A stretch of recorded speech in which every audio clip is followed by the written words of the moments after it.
सणासुदीच्या तोंडावर साखर महागली आहे। साखरेचे भाव हे 65 ते 75 रुपये किलोवर गेलेत।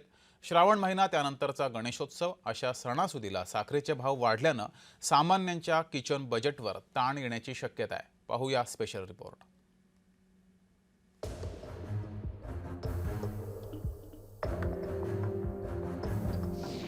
तुम्ही चहात साखर टाकणार असाल तर थोड्या बेतानच टाका, कारण साखरेचा गोडवा तुमच्या खिशाला झळ पोहोचवणार आहे।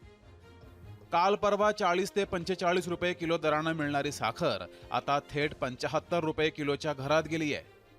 महाराष्ट्रामध्ये पुरवठ्यानुसार वेगवेगळ्या ठिकाणी साखरेचे कमी जास्त दर आहेत, पण कुठेही जा साखर आता 65 रुपये किलोच्या वरच विकली जातीये। सणाच्या तोंडावर साखरेचे भाव वाढल्यानं गृहिणी सुद्धा हवालदिल झाल्या। अवघ्या 3 दिवसात 70 रुपयापर्यंत साखर गेली आहे। हे 3 दिवसात एवढं काय झालं की 70 रुपयापर्यंत साखर वाढली आहे। आता पुढे रक्षाबंधन आहे, गणपती आहे, सगळे सणवाराचे दिवस आलेले आहे। मग हे सगळे सणवारात आम्ही गोडधोड कसं बनवायचं? आमचं हे महिन्याचं जे बजेट असतं ते पूर्णपणे कोलमडून गेलेलं आहे। आम्ही शेजारी पाजारी परिवारांना मित्र कंपनीला गोडधोड देत असतो। मग ही पदार्थ आम्ही देणे घेणे बंद करणार का? बाजारात प्रत्येक गोष्टीचे भाव वाढतील, मग कसे पदार्थ बनवणार? आमचं पूर्ण आर्थिक बजेट कोलमडलेलं आहे। सणासुदीला मिठाई बनवणाऱ्या व्यापाऱ्यांनाही साखरेचे भाव वाढल्यानं झळ बसतीये। मिठाई आणि गोड पदार्थांच्या किमती सुद्धा वाढण्याची शक्यता आहे। भाव वाढवावे तर किती वाढवावे? एका महिन्यात 30 रुपये किलो वाढणार आहे। अजून लोक म्हणतात ते 100 रुपये किलो होणार आहे। तर आम्ही कसं करायचं आम्हाला समजून नाही राहिलं। परिणाम तर होऊनच राहिला ना, मिठाईचे परिणाम होऊन राहिले, विक्री कमी केली झाली आहे। लोक म्हणतात नाही एवढं जास्त भावाने आम्ही कसं घ्यायचं? साखरेचे भाव अचानक वाढले का?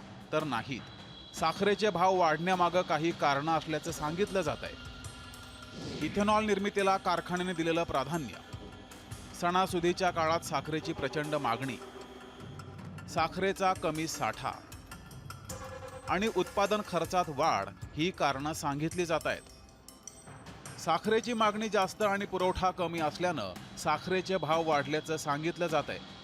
पण केंद्र सरकारनं तातडीनं साखर आयात करण्यास सुरुवात केली आहे। त्यामुळं काही दिवसात साखरेचे भाव उतरतील असं जाणकार सांगतायत। केंद्र सरकारकडे आम्ही फॉलोअप करतोय की साखरेचा उत्पादन खर्च 43 रुपये प्रति किलो आहे आणि कारखाने 37-38 रुपये साखर विकतायत। आता वाढलेली हे मार्केटच्या डिमांड अँड सप्लाय प्रमाणे झालंय। मागणी जास्त आहे आणि पुरवठा त्या मानानं कमी आहे, म्हणून हे दर वाढलेत। पण रात्रीच केंद्र सरकारनं 10 लाख मेट्रिक टन साखर इम्पोर्ट करायला परवानगी दिली, त्यामुळे हे दर खाली येतील अशी अपेक्षा आहे।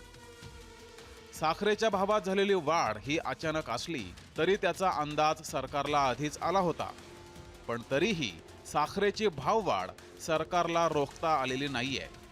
आता ही साखर किती काळ महागाईचा कडवटपणा कायम ठेवते हे पाहावं लागणार आहे। ब्युरो रिपोर्ट, जय महाराष्ट्र, मुंबई।